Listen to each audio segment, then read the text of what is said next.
Каюсь, дорогие друзья, виноват. Виноват. Иногда ради красивой картинки беру перцы разноцветные. Ну, то, что светофор называют. А на самом деле очень вкусные вот такие. Вот зелененькие, обычные, не слишком крупные. Крупные не нужны. У них и стеночки потоньше, и мясо в них готовится очень быстро. Не случайно такие перчики в Азербайджане называют перцем для долмы. Ну, то там, в Азербайджане. А так, конечно, все знают блюдо фаршированный перец. Я веду свой канал и пишу книги не для профессионалов, а для начинающих. Для тех, кому надо сделать первые шаги на кухне, обрести в себе силы, уверенность и дальше готовить уже как положено. Так вот, я сегодня вам покажу очень простой, но при этом очень вкусный рецепт фаршированных перцев. Фарш я взял баранину, на самом деле можно взять фарш любой. Говядина это будет, не знаю, там, если вы едите свинину, возьмите свинину. И на самом деле можно взять все что угодно, вплоть до курятины. Вот лука, видите сколько? Сколько фарша, сколько лука. Сколько это грамм, я не знаю. И вам тоже об этом думать не надо. Я еще ни разу не видел, чтобы кто-то метался между весами и секундомером и потом приготовил что-нибудь вкусное. Вот фарш должен быть достаточно жирненький. Нет такого жирного фарша? Или вы собираетесь готовить, например, из курятины? Я вполне допускаю это. Нормально все. Значит, добавьте туда немножко сливочного масла. И получится тоже очень вкусно. А пока что, вот видите, пиала замоченного риса. Ну, сколько здесь было? Килограмма полтора, наверное, фарша. Грамм 200-300 лука. Все это, разумеется, надо посолить. И все это, разумеется, надо приправить. Чем приправить? Самая простая и самая безотказно работающая специя – это черный перец. Вот черного перца можно положить прям пол-ложки, это достаточно. Можно положить сюда сухие травы какие-то. Можно положить красный перец, можно положить зиру, а я и положу. Почему бы и нет? Мне зира вкусна, а кому не вкусно, ну, ради бога, ничего страшного. Не будем же мы с вами спорить из-за вкусов. Руки чистые, все прекрасно. Вымешиваете фарш. Необходимо равномерно распределить в фарше лук, рис, соль, перец. То есть ничего трудного. Обратили вы внимание, что в фарш пошел лук не перекрученный через мясорубку, а нарезанный. Может быть, кто-то скажет, что недостаточно мелко нарезан. Ничего страшного. Получится все равно вкусно. Нарежете мельче, будет красиво. Фарш надо вымешивать так, чтобы он начал липнуть. Пусть липнет для начала хотя бы к рукам. Если вымешивать его еще дольше, получится уже фарш для люля-кебаб. Теперь вот что.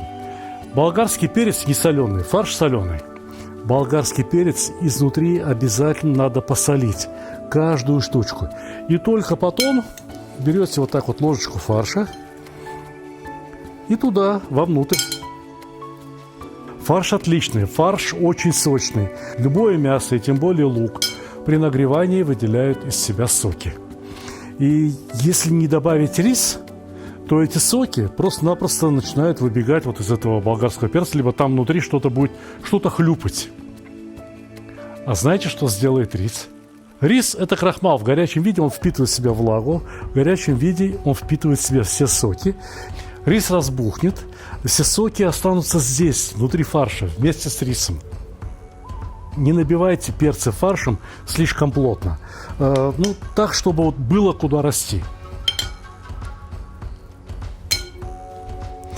Некоторые оставляют крышечки. Похвально. Но можно и без крышечек. На вкус крышечки никак не влияют. Вот фарш остался, перцы кончились. Ну и ничего страшного. Если хотите, чтобы получился вкусный соус, в котором эти перцы будут готовиться, то надо бы обжарить сначала в масле какие-то мясные косточки. У меня сегодня эти мясные косточки ушли в другое блюдо. Ну и ничего страшного. Значит, смачиваем руки в теплой воде. Набираем фарш. И как следует его отхлопываем, формируя вот такую тефтельку. Что такое долма? Это тоже вот кусочек фарша, у которого есть какое-то пальто. Виноградный листик, болгарский перец. В луке тоже делают долму, в баклажанах делают долму, в помидорах делают долму. Где только не делают долму. Это такая голая долма, тефтелина. Вместо косточек для основы, для хорошего соуса мы обжарим эти самые тефтели. Так что все, наливаем в казан масло.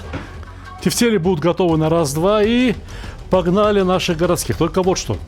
Масло сейчас надо налить, ну, может быть, несколько больше, чем хотелось бы. Тефтели должны в казане обжариться красиво, понимаете меня?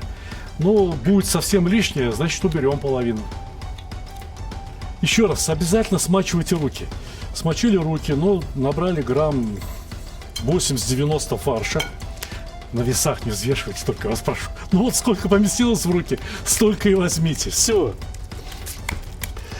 Чувствуете, что фарш начинает прилипать к рукам, значит, надо руки намочить еще раз. Ничего страшного, не беспокойтесь, эта вода не испортит фарш. Мука и покатали. Масло нагрелось, приятно запахло. Масло-то хорошее беру. Ну, слушайте, ведь это все в себя, понимаете? Это можно сэкономить на масле, когда мы жарим во фритюре, скажем, ну, чебуреки там, да, где это масло мы кушать не будем. Но вот это масло, часть, по крайней мере, этого масла, вместе с соусом нам придется съесть. Поэтому я взял хорошее масло. Зачем экономить какие-то копейки? Ну, сколько тут масла там пойдет? Ну, 100 миллилитров, не знаю, 150 миллилитров. А мы потратили 1,5-2 килограмма отличного мясного фарша. Что дороже? Тефтельки следует обжарить до такого умеренного красного цвета. Делать это следует на большом огне. Пусть они только снаружи вот обжарятся. Внутри они доготовятся, потом же они будут готовиться вместе с соусом. Все нормально будет, не беспокойтесь. Ну, почаще поворачивайте тефтельки в масле, чтобы не было такого, где-то одной стороной там залежались и пригорели. Буквально 2-3 минуты вот так обжарились, и ладно, достаточно. Лишнее масло сейчас же немедленно убираем. Знаете, если бы я готовил плов, я бы это все масло оставил. Это в плове масло осело бы на рис, и было бы хорошо. Но здесь будет соус. И слишком толстая масляная корка поверх соуса, конечно, соусу ни к чему. Но с другой стороны, все вкусные запахи, все приятные вкусы растворяются именно в масле и в жирах. Какие именно приятные вкусы я имею в виду? Ну, во-первых, сейчас мы здесь обжарим лук. Вот еще одна луковица, порезанная так вот для обжарки. Масло горячее, огонь довольно мощный, поэтому лук пожарится до золотистого цвета довольно быстро. Но начинающим я должен сказать вот что. Значит, если вы готовите какое-то блюдо, там соус, не знаю, там что-то, будет там лук присутствовать. Много, большое количество лука. Но это не маленькое количество. Обязательно добавляйте по чуть-чуть куркумы. Вот буквально, ну, треть чайной ложки, четверть чайной ложки. Почему? Видите, сколько мы готовим? Неизбежно часть еды останется на завтра. С куркумой не прокиснет. Да и красиво получается с куркумой. Красочно очень получается. А посмотрите сами. Видите, какой праздничный, пловоподобный цвет приобрел лук. Плов сказали, да? Прекрасно. Морковка. Лук и морковка – это такое вкусовое сочетание, которое определяет вкус нашего любимого блюда, нашего плова. Поэтому, если вы хотите приготовить что-то вкусное, не надо сочинять вкусовые сочетания. Там, давайте, там, не знаю, там, яблоки смешаем с макаронами. Нет. Берите то, что уже используется в народных кухнях. Эти вкусовые сочетания не подведут. И если мы уже заговорили про народные сочетания, что бывает в плове помимо лука? Вот мясо у нас есть, тефтель, морковка и, конечно, зира. Ну, это вкусно. Значит, и сюда добавим, почему нет? Ну, вот чайная ложечка зиры, чайную ложечку черного перца добавлю.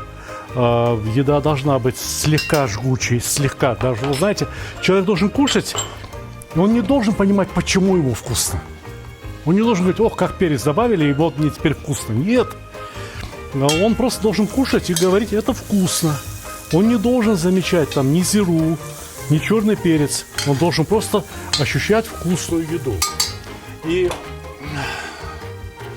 сейчас сюда еще воду нужно будет налить, чтобы там все где-то там парилось, готовилось, варилось. И соус получится достаточно водянистым. Не будет в нем надлежащей плотности. Вот если бы мы здесь пожарили такие мощные кости, на которых много соединительной ткани, и они бы потом потушились, поварились, это дало бы именно то, что я говорю. Знаете, ощущение сытности от самого соуса. Это, ребята, мисо-паста. Это ферментированная соевая паста. Не пугайтесь слова ферментированная. Я осознаю, что не все понимают это слово, и все думают, что это какая-то химия. Да, вся еда, вот все, картошка – это химия, болгарский перец – это химия, куркума. Мы все состоим, собственно говоря, из химии. Но ферментированная соевая паста – это абсолютно натуральный продукт, которым пользуются в Китае, в Корее, в Японии, по всей Юго-Восточной Азии, и живут не меньше нашего. Однако лук и морковка – это сладкие продукты. Ну вот уже обеспечили сытность и плотность за счет этой мисо-пасты, вкус и аромат за счет лука и морковки, но это сладкие продукты. Понимаете, не будет вкусно. Если есть сладость, должна быть кислота. Если есть белое, должно быть черное, чтобы было видно, что это белое. Поэтому вот томатная паста. Я думаю, что вот столько будет вполне достаточно. Ладно, положу еще чуть-чуть. Болгарский перец тоже сладкий. Понимаете? Теперь надо все перемешать. Томатную пасту обязательно обжаривайте. Давайте вот сейчас она пахнет сырыми помидорами. Должен пройти этот самый запах сырых помидоров. Иначе вся вот эта изжога из кафе национальных кухонь из-за того, что они тоже кладут томатную пасту, но ее не обжаривают. Я всегда обжариваю и вас прошу, поступайте так, как я, и ничего с вами плохого никогда не случится. Знаете, вот это все, если сейчас чуть поварится, то это уже будет очень и очень вкусно. Вот картошку сюда опустите, картошка сварится, и получится супер еда. Картошка будет невероятно вкусная, только вот посолить надо будет картошку. Картошку закладывают целиком, не надо ее резать, она будет готовиться достаточно долго, минут 40, за 40 минут любая картошка приготовится ровно так, как надо. Ну вот, 1 ложка столовая соли, не меньше в этот соус. Потому что здесь будут еще и другие продукты, помимо картошки. Здесь вот чеснок тоже целиком, картошка целиком и головки чеснока целиком. Раз уж мы начали играть в плов, так давайте будем последовательны. И пару перчиков чили для запаха тоже можно сюда опустить. Будет вкусно. Кому захочется острого, возьмет, откроет, и будет ему острый. И еще, что я забыл? Паприка. Вот паприка загущает любой соус. Ну, паприка — это очень вкусно. Ну, вы же все ели когда-нибудь хоть раз в жизни вкусный гуляш, правда? Он вкусный бывает из-за того, что там готовилось мясо, из-за того, что там готовилось много лука, и из-за того, что венгры лет 400-500 назад начали добавлять в свой гуляш паприку. Почему бы нам не добавить? Знаете, соус будет очень красивый, очень такой красный и густой, и еще вкусный. Что такое паприка? Это сушеный красный болгарский перец. Мы болгарский перец и готовим. То есть мы удвоили вкус болгарского перца. Никому не говорите. Все подумают, что это томатная паста у вас красная. Все, пусть закипит и чуть-чуть покипит. Для чего? Для того, чтобы попробовать на предмет соли. Итак, закипело, да? Вот внизу фундамент — это картошка. Вот потом, когда кушаешь этот соус, зачерпываешь, чего-то там не будет хватать. Знаете, можно было бы вот галушки такие небольшие, но вот с ноготь большого пальца сделать галушки и опустить сюда, и вот очень вкусно получилось бы. Чтоб ты, когда берешь, хочешь картошку возьмешь, хочешь галушку возьмешь. Галушек нет у меня. Горох, нут замочили, отварили на 70% готовности. Потому что здесь, в казане, вот в кислой среде, он от начала до конца бы не сготовился. А теперь вот этот соус будет повеселее кушать, понимаете?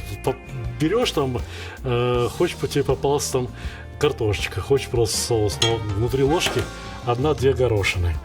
Можно тефтелинку разломить, и тоже получается очень хорошо. Тефтели раскладывайте по краям. Видите, мы готовим на газовой плите. Здесь нагрев идет от центра казана. Края у казана, увы, в данном случае получаются самыми холодными. А не надо тефтелям слишком много тепла, иначе они переготовятся. Здесь у нас совсем сырой фарш, а тефтели уже наполовину готовые. Все, укладывайте болгарский перец.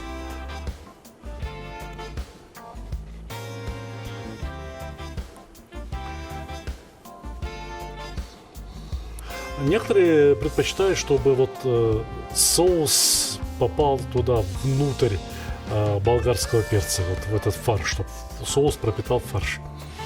А на мой взгляд, не надо этого делать. Понимаете, у нас будет пропитанный соусом фарш, тефтели, каждому по одной. А здесь фарш останется чем-то другим. Вы съели, там, отрезали ломтик вот этого болгарского перца с фаршем, он имеет один вкус. А соус с картошкой, с горохом – это другой вкус. Тефтелина – третий вкус. Понимаете, это как ноты. У вас во рту, когда вы кушаете, должна звучать музыка. Подождем 40 минут. Ну вот и все, по запаху чувствую, что очень готово. И посмотрите, какой восхитительный соус. Густой. Говорю вам, ароматный, вы же не узнаете, пока не приготовите так. Что здесь было сложного? Ровным счетом ничего. С другой стороны, мы получили блюдо, которое не стыдно подать в праздничный день перед дорогими гостями. Что, подаем? Обратите внимание, что перец вот еще держит форму. Это правильно, когда перец уже все просел там, привет, переготовили. Это нехорошо.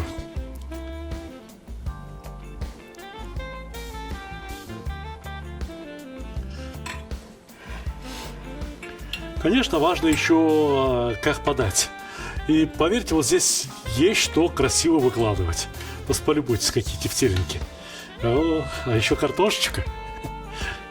Правду вам сказать, в последнее время часто слышу от людей: я не ем картошку. И все это с такой помпой, мол, достиг таких финансовых высот, что перестал есть картошку. Это глупо. Картошка – это вкусно. Это вкусно и сытно. И вот не зарекайтесь, да, сейчас живем богато, и дай бог, чтобы так и было. Но времена бывают разные.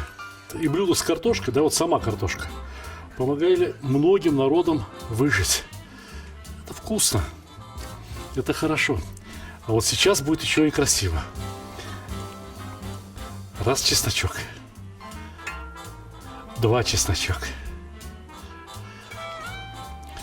Раз перчик, 2 перчик и горох с соусом.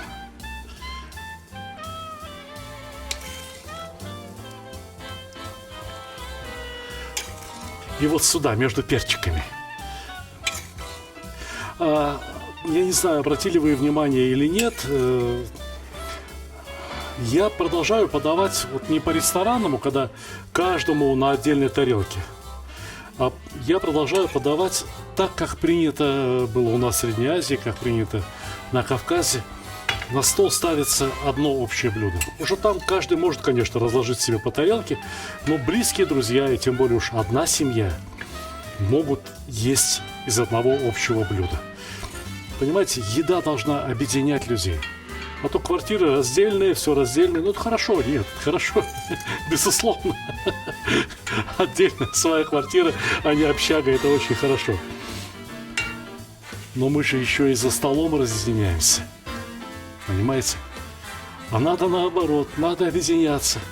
Надо вот приготовить такое блюдо, поднять его на руки и пожелать друзьям. Приятного вам аппетита!